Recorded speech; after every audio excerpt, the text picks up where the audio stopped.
first grade. Welcome to reading. Today we are going to bring the characters to life. Yesterday we reread to learn more about the characters, and now we're going to put all of the strategies that we've been learning together to make our characters come to life.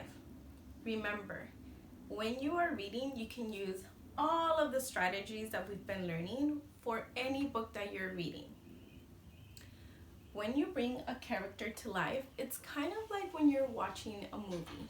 When you're watching a movie, you're not just sitting there. If there's good actors, they're making you feel what is happening in the movie. For example, if there's something funny going on, you feel like you're happy and you laugh too. If there's a scene where the actors are lost in the woods, you feel a little bit nervous and you start thinking, I wonder what's going to happen next. That is the same thing that happens when you are reading a book. If you're reading, you could become the character and bring the character to life so that the reading is more exciting for you or for anybody that is listening to your reading. For example, when I read a book to you, I don't just use one voice throughout the whole book. I change my voice and I do different things to make the book sound exciting. Some things that you could use to bring your characters to life is you can change your voice. You can make your voice sound happy or scared or nervous depending on what's going on in the story. You could use your body, such as your hands, or you could use your facial expressions, that means making different kinds of faces, to make your characters come to life. So that is what we are going to practice today. We are going to go back to our book, Iris and Walter, and we're going to make these characters come to life. You left off with Miss Chung on chapter 4, The Rescue. So let me remind you what was going on in this book. Iris realizes that Walter is missing. So think about if that was a movie. It would be a pretty intense part, right? You have gone on a field trip and you think your friend is missing. It's kind of intense and you have to go tell the teacher. So let's think about what is going on in the story and listen to me as I make my voice match what's going on in the story to make the story exciting.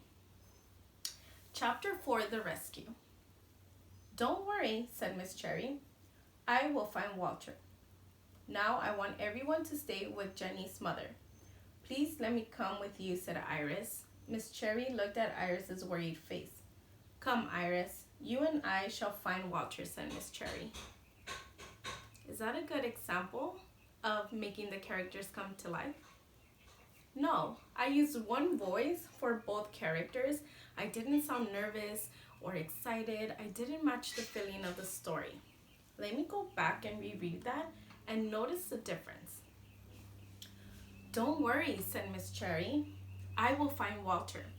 Now I want everyone to stay with Jenny's mother. Please let me come with you, said Iris. Miss Cherry looked at Iris's face. Come, Iris. You and I shall find Walter, said Miss Cherry. Did you notice how I changed my voice?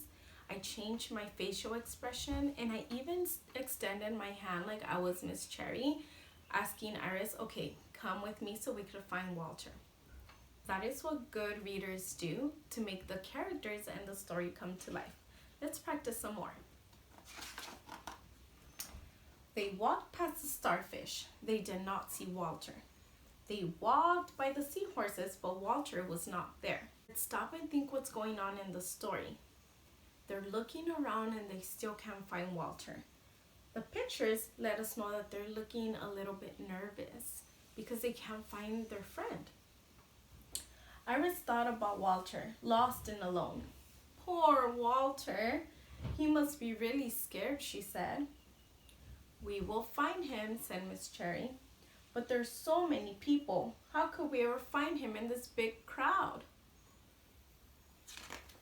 Now, get ready because you are going to change your voice to match what's going on in the story. I will read the text one time and then you're going to have to change your voice to make the characters come to life. Ready? Pay close attention. Suddenly, Iris saw him. There he is. There's Walter, she cried. Walter was still standing in the front of the coral reef, watching the fish swim around. So what's going on? Iris is finding Walter, and he's standing there not knowing that she's behind. So you're going to have to say, there he is, there's Walter. Think about how you're going to say that to match what's going on in the story. Ready? Suddenly, Iris saw Walter. Your turn. Say, there he is, there's Walter. Yeah, good job. Walter was standing there in front of the coral reef, watching the fish swim around and around. Walter, we've been looking everywhere for you, said Iris. Huh? Said Walter. I was so worried, said Iris.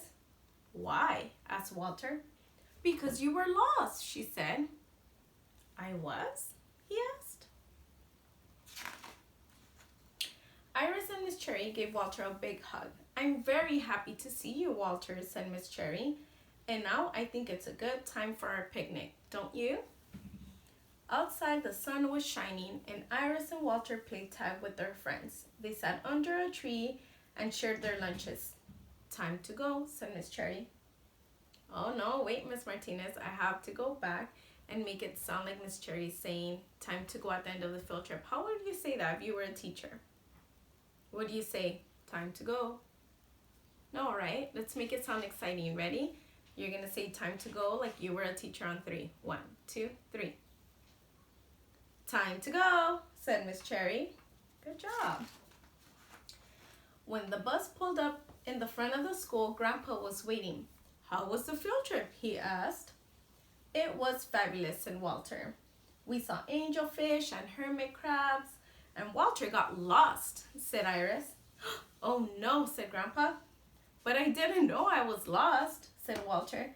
And I found him, said Iris. Then Iris and Walter told Grandpa the whole story, all the way home.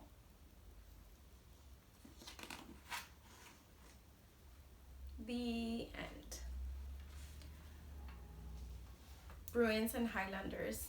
Remember that it's very important to bring those characters to life by using your voice and your body so that your story sounds exciting and so that the reader becomes the character and feels all of the things that the characters are feeling. So now it's your turn. Go into your reading books and make sure that you change your voice and your body to match what's going on in the picture. Practice just like we did, asking yourself, what is going on in the story? And then try rereading to change your voice and make your characters come to life. Off you go.